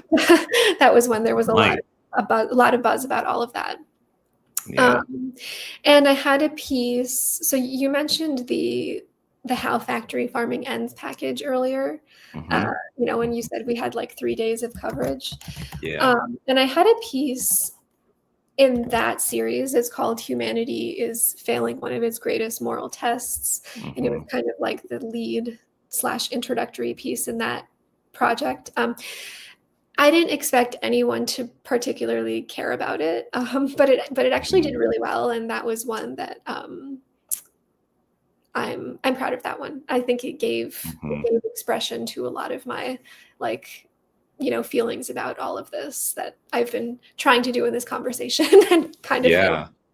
No, you've done great. And I was floored when I saw that you were doing those 3 days. I probably read at least 3, 4 of those pieces, and they were really good. And you and Kenny put out these just really phenomenal pieces. And I'm pretty sure the one that you mentioned is the one I'll mention too, the veterinarian piece, because I worked with Crystal Heath, who runs Our Honor for a while when I started. So this was like sort of on my radar for a long time. But between you and Crystal, you guys have really gotten the word out about this. Really, it's insane. This, that we have this, group of veterinarians, or I guess like what is it? The say who they are again? The AVMA, or is that American Veterinary Medical Association? right? And They're a fascinating organization. right, and they just like they're not really on board with like animal rights. It seems like Crystal and all these other people in their profession are having to battle with their own industry to care about animals. It's insane. So I'm really grateful for that work and highlighting some of that as well. It's interesting because like I feel like when it comes to animal rights, we all have to battle our industries, including battling with the media, like trying to get them to care about something. And it's just kind of crazy. I wonder, like back when I was doing stories, I was sort of a do it yourself kind of guy. I wasn't really taking pitches that much, but I feel like had someone come to me and said, "Hey, you should cover this thing. This is crazy. It might be hard to do." I would have probably jumped at it. Did you say, where were you working? North Carolina? I worked all over, basically. I worked from the mountains to the coast at different times. But I guess the most prominent place that I worked that I would say was North Carolina Public Radio, which is right there in the heart of the triangle and reaches most of the state. And I would say that it was the most well-run place that I've ever worked, I would say. And it's also one of the larger public radio stations in the country. I don't know, but yeah, I mean, I was there in Eastern North Carolina. I wonder if that's what you were getting at, that where all the hog farms were. And I had no clue. Yeah, that's so odd to me. Yeah. Well, I should mention though that there were stories about the lawsuits, like the hog nuisance lawsuits, basically, when all these people won. And if people are curious about that, they should go check out the movie, The Smell of Money. That's a good documentary that talks about that. Where people were like, they were spraying feces into people's yards. But yeah, I mean, I knew about it. And I do think that was also one of the seeds that were planted. Now that I'm no longer a journalist, I can say that I'm a very progressive leftist guy. And so I did remember reading all these stories about like the people who were battling against these lawsuits, and they were all these like GOP guys that I was like, oh, these are like, which side am I on here? And I don't mean to make it that animal rights should not be political, but I saw that it was a lot of the people that I disagreed with were fighting against these people getting their fair share and their, medical help, and it's insane. Yeah. But yeah, I would say that was one of the sort of stepping stones to that. So you were freelance. You worked at the newspaper at your college, right? And then you were freelance for a long time. And what did you start by writing about? What was your sort of beat back in the day? Um, I don't know if I ever really had a beat. So I kind of I got into the industry through editorial, opinion writing, basically. That Hmm. was what I did in my college paper. My first job was at the Toledo Blade. It's the local slash regional paper in Toledo, Ohio. I worked on their editorial board, which was Hmm. really like a really unusual job for a 22-year-old to get. And so, Yeah. and that most of that job was kind of like opining on lots of different state and local and national issues. Then I worked for a while at Harvard Magazine and did like a whole variety of different stories on academic research, and the politics of higher ed, some of the politics around like grad students trying to unionize. Um, then I was freelance. I was kind of like basically forced to leave my job and become freelance because we moved to Madison for Hmm. my husband's PhD, and I kind of um, was I wanted to try freelancing and doing my own thing. I was also like kind of terrified of it and convinced that I would um, convinced I would like fail horribly and get Hmm. laughed out of the industry. And that, and like miraculously that didn't happen. At the Hmm. beginning of freelancing, I wrote about various types of things. I was casting around for a bit in different things that interested me. I wrote about like a dancer I'm obsessed with. Hmm. And I wrote about bottled water, like the spiritual desecration of bottled water. Hmm. What else did I write about? I wrote a I wrote a Vox piece as a freelancer. I wrote a Vox piece that was very controversial about invasive species, and like against the ideology of invasive species. Hmm. And then, yeah, various things like that I just found like intellectually or artistically interesting. And then I got into the um, animal rights stuff and writing about DXE a lot. Hmm. Yeah, writing about DXE. It, how did the working partnership that you seem to have with your coworker Kenny Torella start? And how is it different being like primarily an editor? Um, and I've had like this isn't my first editor job. I've been an editor before. Hmm. So it's, I think what's been new about it is like, Vox being very different from any work experience I've had than being an Hmm. editor itself. But Kenny is so like I'm Kenny's editor Hmm. and started like being his editor maybe 6 months into my job. And Hmm. I think that they felt like it was obviously a natural fit because we're like the two people, and I think only two people there, who are like animal rights obsessives and know everything. So yeah, we work really closely together. I edit pretty much everything that he writes under his Hmm. byline, and you know, I don't know if like how much people like who are not in this industry know about what editing is or what an editor does, like what all of that entails. Hmm. Um, but it is, it's hard work. It's not just like, adding commas to sentences and stuff Hmm. like that. It's much, much, much more involved. Well, And if you're a good editor, because I imagine some people do treat it like just adding commas here and there, but you guys do the homework. And so I imagine it's like, where's the proof of this? we need to dive into this research, and it's probably a good deal of writing too. I mean, you're Yeah. probably also a co-writer in some ways. Yeah. Yes, that's definitely for sure. And I've edited, I've edited because when I first started my job, I was hired to edit freelancers and kind of build out the freelance capacity of Future Perfect. So I was doing only freelancers for a while before they made me, before I became like an editor of, some of our staff writers.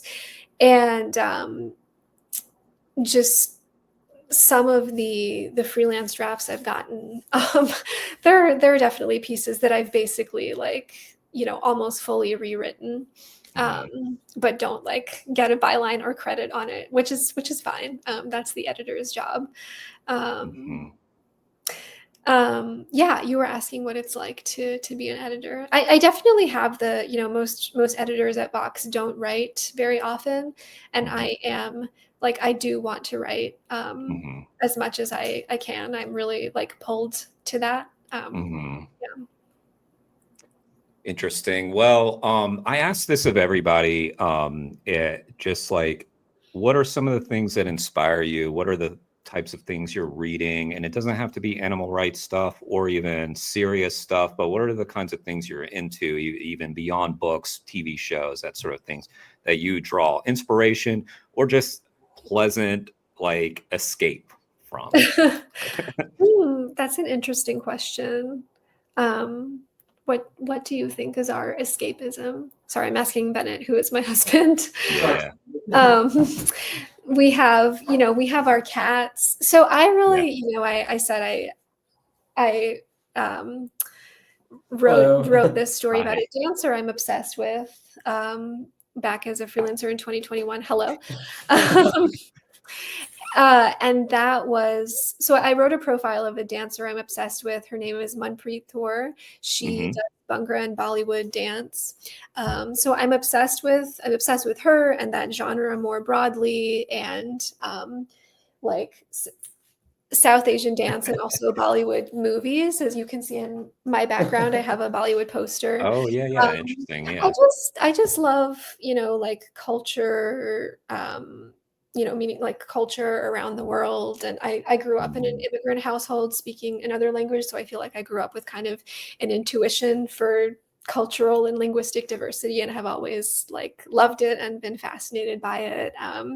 Yeah. We're going to Korea for a wedding this year, Oh. and Marina decided that meant she should start learning Korean, and she's been Oh, making yeah. extraordinary progress on that. I mean, I've learned to read Korean phonetically, and I've learned Yeah. like a very small number of things to say. Like my progress has actually been quite bad, Impressive for because me. I'm so bad. I was so busy with my job. Oh, yeah. I've run a lot. Love running. Nice. Love cooking. Is this boring, or is this like what you No, were? I like it. And I want to ask Bennett too, like, also Bennett, what's it like to sort of, I'm sure you hear a lot of like interviews and stuff that Marina does, and what's it like to be sort of on the periphery of all this, like what I would consider just like, it's groundbreaking, it's history making, it's really cool stuff that's happening that she's reporting on. Yeah, I mean, I'm starstruck. Yeah. I'm delighted to be here. And Good answer. like, Good oh my answer. gosh, like I Delighted get to to be be at the here. front seat of this amazing work that she and her colleagues are doing. And I just learn so much, both like that some of the stuff that you were talking about how animals are treated, but also the way that we treat animals as a society is just, it tells us so much about how society works, and kind of learning about the way that legislation or corrupt institutions or just the whole economic system is protecting that from critique or from any kind of real change. It tells you a lot just about how science works, how the economy works, how the world works in general. So that's been really it's shaped my thinking. It's shaped how I move through the world a lot. Oh, yeah. And yeah, it's I'm not going to say fun, because it's really terrible stuff often, but it's really great, being with someone who's working on such interesting things all the time. Yeah, it must be very fascinating all the time. Yeah, I'd be fascinated just to be hearing about all this different stuff. I have a recommendation for y'all. I've been reading this book called Your Neighbor Kills Puppies, written by Tom Harris, who was one of the shack campaigners in the UK. And the reason I thought of that just now, and I'm interviewing him tomorrow, it'll be before this comes out. But the reason I thought of that is because I was really struck by how savvy those activists were in targeting the financial institutions that are propping up this, vivisecting company. And it was really just fascinating to see how they knew the shareholders, they knew like the banks, who's giving the loans. It's like really impressive. And they were so effective that they essentially basically got, made it so that HLS no longer had any financial backing, and it came down to the government, who didn't want to see, activists succeed because it might precedent, all these kinds of ripple effects. So they stepped in. I don't know. I haven't finished the book yet. I've got to rush to finish it tonight, but yeah, that's really fascinating. Yeah, I learned more about that because I was too young to know what was going on like at the time, I think. But I learned more about that recently when I was editing an Astra Taylor piece, Astra and Sonara Taylor piece for the How Factory Farming Ends package, and they wrote about how the meat industry is a threat to democracy. I think you might have shared that actually, or something. I think I did see you share it because you are. You talk about like electoral politics and democcy in general too. Right. Yeah, I was focused on it for a while. So they wrote about the HLS campaign and the campaign against their businesses, who work with them, and it was cool to learn about all that and how they, they got tried as terrorists. Yeah. Are you guys? Yeah, the tried as terrorists. Are you guys going to Seoul? Is that where you're going to be in Korea? Yes. Oh, okay, yeah. Gotcha. Yeah. Then I have another recommendation for you. I don't know if you have time. I don't know how quick the trip is for you, but I took 2 weeks in Seoul, Korea for personal reasons. But while I was there, I met up with these activists and we did a vigil. Anyway, the activists that are there in Korea are insanely impressive. They were just like so incredibly organized. Anyway, my recommendation to you is I could try to get you in touch with a few of these people and you could check out what they're doing. They were at one point a DXC branch. They were a Sabre. I don't know what they call themselves now, but anyway, they really inspired me. And I was super impressed by how organized they were in doing this thing. And it was like right when they got started. So I think we will definitely be hanging out with them. Nice. Okay, so maybe this has already been planned out. Yeah. Oh, gotcha. You're like, I got it. Yeah. That's going to be awesome. I have been blown away by them. So that's really cool. You reminded me, I was going to ask you, you're on Blue Sky now, I see. So I jumped off Twitter. I'm on Blue Sky now. So you're totally off Twitter. Totally off. I'm gone. What do you think? Was that a smart move, dumb move? I don't know. Like I'm missing things for sure. I think it was definitely a smart move. Yeah. And right after the election, a lot of people were leaving. I noticed a lot of my followers were, follower count declining a lot because people are just deleting their accounts. And I think it's definitely a smart move to get off of that cesspool. I still ask myself why I haven't. Well, you have a pretty good following on Blue Sky, I've seen already. So a lot of those people moved over. And and I remember like one of the first things that I saw, which was very helpful about your Blue Sky, was that you had curated this list of animal rights channels to follow, which was super helpful because I had just hopped on. I was like, who's on here? Which leads me to a good question is just like, who should we be following? Like you mentioned New Republic as a media source. what are some reporters that we shouldn't sleep on, and I guess activists to follow? That's a good question. I wish I'm definitely gonna miss people and wish I had made a list in advance. Well, it's okay. It doesn't need to be a long list. One thing I can do is link to your curated list, like on Blue Sky. But what's your short list, I guess?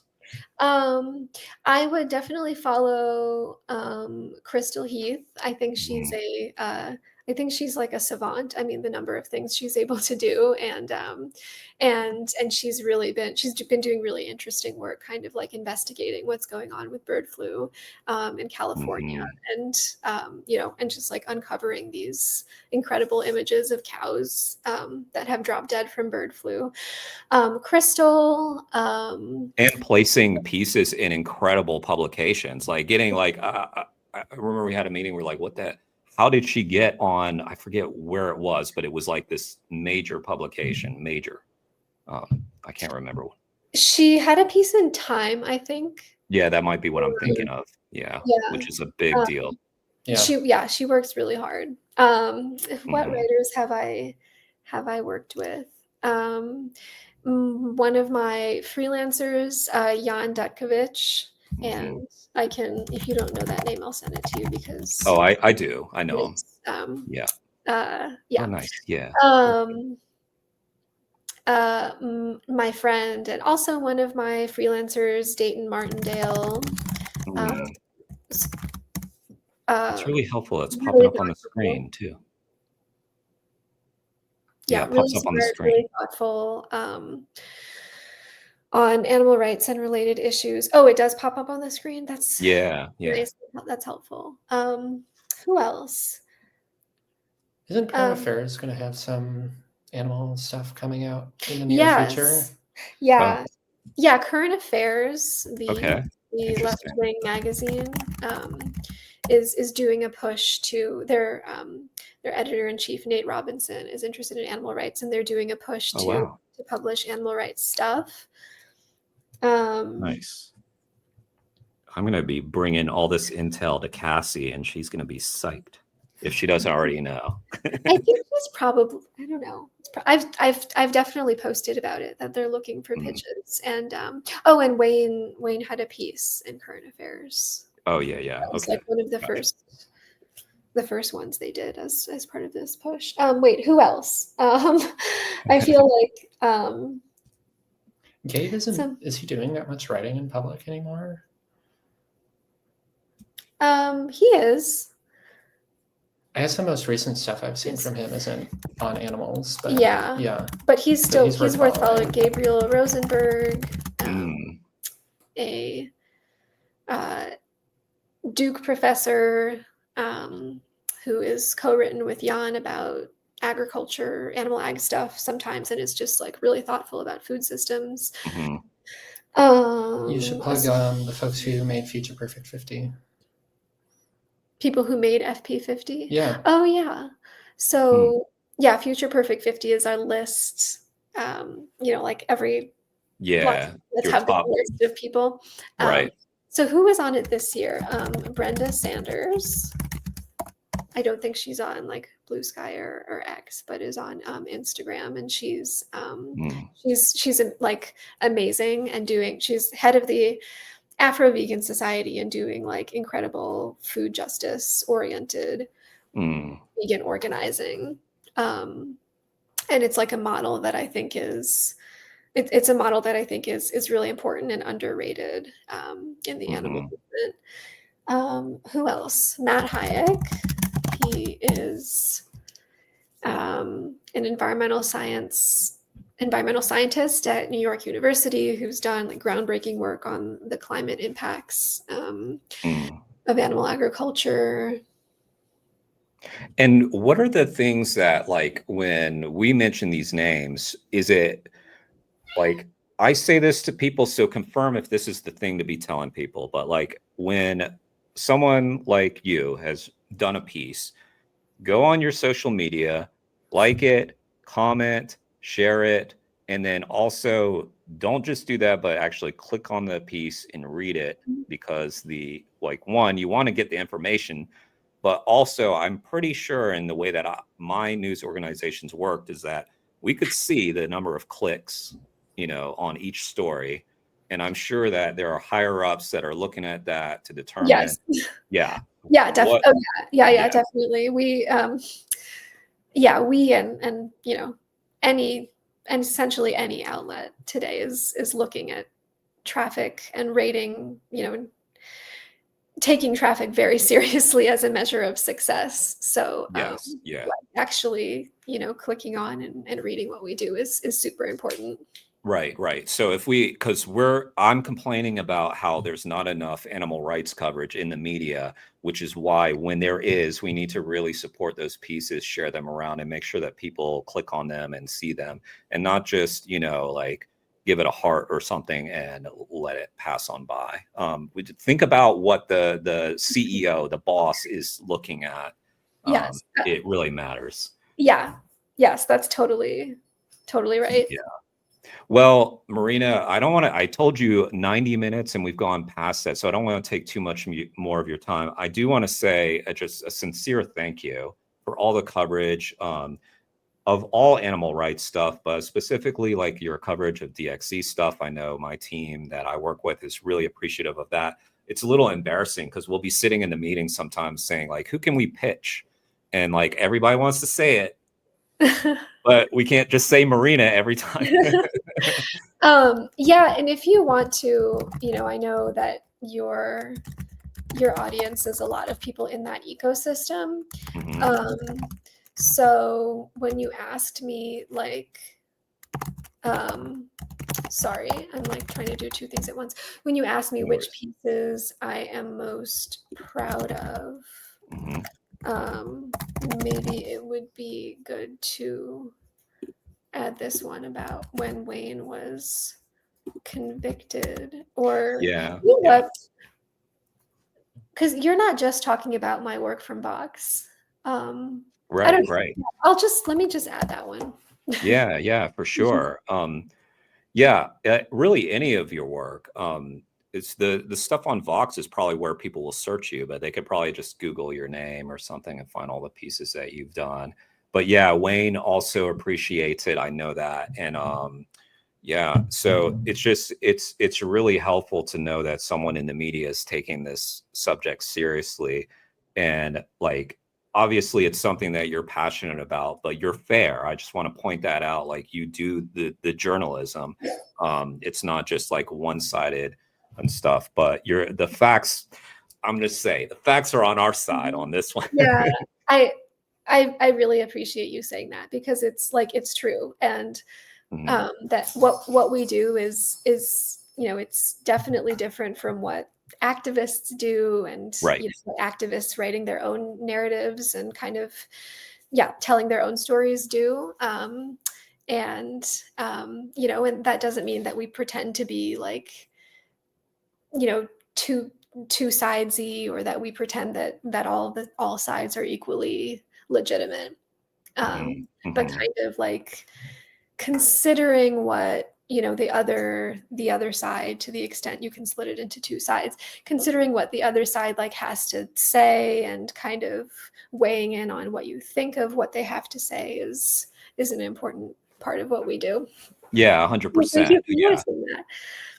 Yeah, we can't just send you a story and expect you to write the exact story that we sent you, like yeah, you're going to do the work. And yeah, so you're a great resource, and that's the point that I'm making. So yeah, and this interview has been a long time coming. I want to interview more people in the media, and you're the first one and the most obvious one. So that says a lot, I think, even though the world is small. It's just you've just been doing amazing work. And I'm grateful. Oh, last question. Okay, last question. Just how can people support? How, like, I know we've just gone through like a fundraising period where everybody puts out their fundraising at the end of the year. We're in the beginning of the year. Marina didn't ask me to do this, to be clear, but is there a way that they can support? Yeah, your work. So beyond, what you said about actually clicking on reading our pieces, that is important, and get people to do the same. Yeah. You can sign up for so we have a newsletter called Processing Meat. If you don't know about it already, it's basically, it works basically like Substack, in that like you subscribe to the newsletter, it comes to your email. The same piece is also published to our site, but the newsletter model is something that is important to us, that Vox is really leaning into, because it gives us like a direct relationship with the audience, and kind of a guaranteed audience that we know wants to get this stuff that we write in the meat industry. So sign up for Processing Meat. It's really, obviously, I think it's really good. Kenny and I write it. We kind of alternate writing it. And Processing Meat, like, kind of, if you're on the list, it kind of automatically notifies you anytime there's when there's a new story. In this, not every factory farming story goes into it, but a lot of them, and it's sent just every 2 weeks, every other Thursday. And Vox also, seeks, like, definitely seeks donations. And if someone were to want to do that, and like support us with a donation, like, of however much you can, just be sure to say that you are, like, doing it because of, like, mention which work, like, it is that you care about. I was going to point that out. I'm glad you did. Yeah. Because just anytime you're dealing with media or a reporter, just remember that part of their job, it's a frustrating part of their job, but part of their job is to justify to their bosses this work. So think about that. So even with the newsletter, like, I'm sure the bosses want to see, okay, how many people sign up for the newsletter? So it's like another metric. And with the donations, nothing's going to be more powerful than, oh, we got some money because Marina did this piece about factory farming and ventilation shutdown, and they want to see more of that. That's going to go a long way, I'm sure. Yes. So, that's extremely true. All right. Well, thank you so much, Marina. It's such a pleasure talking to you. I know we've talked before, but this is obviously the most in-depth we've talked, and you're just lovely. I'm so glad that we have people like you in the media working on these issues. Yeah, thank you. And we didn't even talk about the election, or and what to the coming inauguration, and and what to make what's going to happen. But we'll have to talk about that next time. Yeah, well, we should, and consider yourself always invited on my channel. I know it's very small, but it's a place where we can riff, talk about media and stuff, and that could be a whole episode. And I almost asked you, but I was like, this is going to be a whole episode if I asked her about the AI writing people's news stories and how that's threatening things. So we could do an episode about that too. But we'll save that so that people who have listened for 2 hours, and by the way, I always forget to say it, like, subscribe, do all those things. It really helps out. All right. Thanks, Marina. Yeah, thank you. Bye.